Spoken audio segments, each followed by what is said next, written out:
On this day of celebration, I wish to send a warm and fatherly greeting to all Christians, especially those living in the Middle East, whom I recently visited on my first apostolic journey.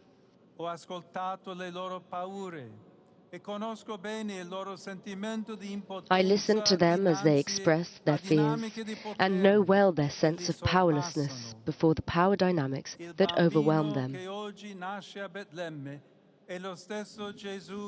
The child born today in Bethlehem is the same Jesus who says, "In me you may have peace.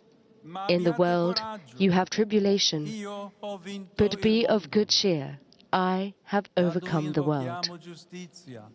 From God let us ask for justice, peace, and stability for Lebanon, Palestine, Israel, Syria. Trusting in these divine words, the effect of righteousness will be peace, and the result of righteousness, quietness and trust forever. Al Principe della Pace affidiamo tutto il continente europeo. Let us entrust the entire European continent to the Prince of Peace, asking him to continue to inspire a spirit of community and cooperation in fidelity to its Christian roots and history, and in solidarity with and acceptance of those in need. Let us pray in a particular way for the tormented people of Ukraine. May the clamor of weapons cease, and may the parties involved, with the support and commitment of the international community, find the courage to engage in sincere, direct and respectful dialogue.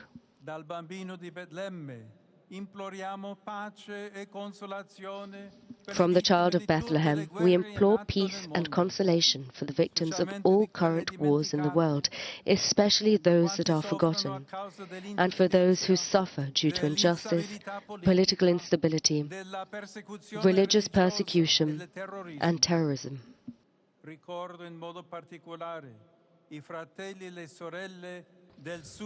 I remember in a special way our brothers and sisters in Sudan, South Sudan, Mali, Burkina Faso, and the Democratic Republic of Congo.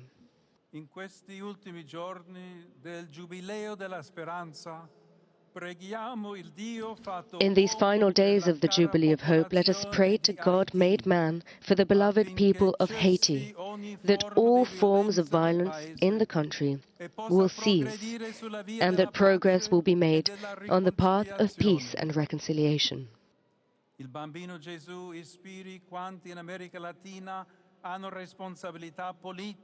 May the child Jesus inspire those in Latin America who hold political responsibilities, so that in facing the numerous challenges, space may be given to dialogue for the common good, rather than to ideological and partisan prejudice. Domandiamo che illumini il Myanmar con la luce di un futuro di riconciliazione. Let us ask the Prince of Peace to illuminate Myanmar with the light of a future of reconciliation, restoring hope to the younger generations, guiding its entire people along paths of peace, and accompanying those who live without shelter, security, or confidence in tomorrow. We ask the Lord that the ancient friendship between Thailand and Cambodia be restored, and that the parties involved will continue to work towards reconciliation and peace. A lui affidiamo anche le popolazioni dell'Asia meridionale e dell'Oceania. We also entrust to God the peoples of South Asia and Oceania, who have been severely tested by recent, devastating natural disasters that have struck entire communities. In the face of such trials, I invite everyone to renew, with heartfelt conviction, our shared commitment to assisting those who suffer. Veniva nel mondo la luce vera, quella che illumina ogni uomo. Dear brothers and sisters, in the darkness of the night, the true light which enlightens everyone was coming into the world, but his own people did not accept him. Let us not allow ourselves to be overcome by indifference towards those who suffer, for God is not indifferent to our distress. In becoming man, Jesus took upon himself our fragility, identifying with each one of us, with those who have nothing and have lost everything, like the inhabitants of Gaza, with those who are prey to hunger and poverty, like the Yemeni people, with those who are fleeing their homeland to seek a future elsewhere, like the many refugees and migrants who cross the Mediterranean or traverse the American continent, with those who have lost their jobs and those who are looking for work, like so many young people who struggle to find employment with those who are exploited, like many underpaid workers, with those in prison who often live in inhumane conditions. Al cuore di Dio giunge l'invocazione di pace che sale da ogni terra. The invocation of peace that rises from every land reaches God's heart. As one poet wrote, not the peace of a ceasefire, not even the vision of the wolf and the lamb, but rather as in the heart when the excitement is over and you can talk only about a great weariness. Let it come like wildflowers suddenly, because the field must have it, wild peace.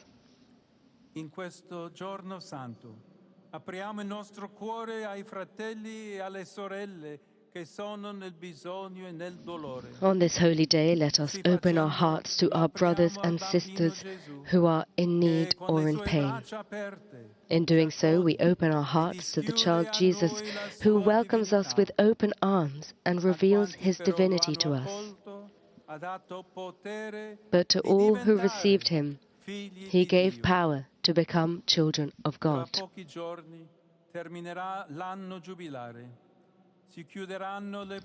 In a few days' time, the Jubilee year will come to an end. The holy doors will close, but Christ, our hope, remains with us always. He is the door that is always open, leading us into divine life. This is the joyful proclamation of this day.